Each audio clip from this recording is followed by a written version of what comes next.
Cette formation vise à renforcer les capacités des professionnels de la santé dans le diagnostic et le traitement de la tuberculose pédiatrique et la tuberculose multirésistante, en mettant l'accent sur les défis spécifiques liés à la prise en charge de ces pathologies chez les enfants.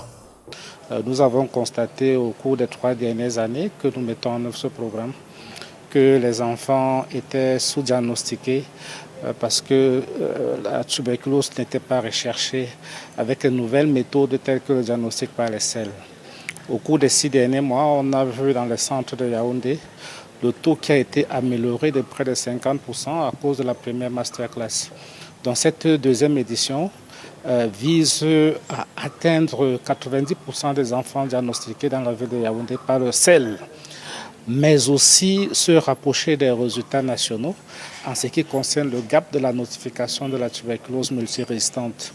La tuberculose pédiatrique est un problème majeur de santé publique au Cameroun, en particulier chez les enfants déplacés en zone urbaine. Cette masterclass est une opportunité pour les professionnels de la santé de se former et d'améliorer leurs compétences dans la prise en charge de cette pathologie. Dans beaucoup de cas, nous nous retrouvons avec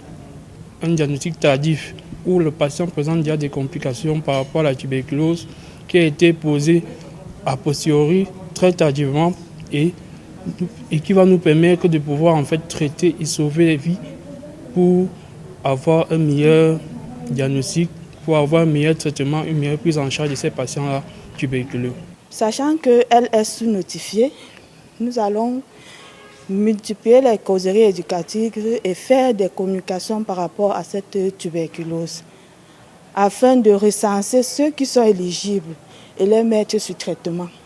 L'atelier, organisé par l'ONG FIS Cameroun, en partenariat avec le Programme national de lutte contre la tuberculose et l'Organisation catholique d'action sanitaire, entend améliorer les résultats de la prise en charge de la tuberculose chez les enfants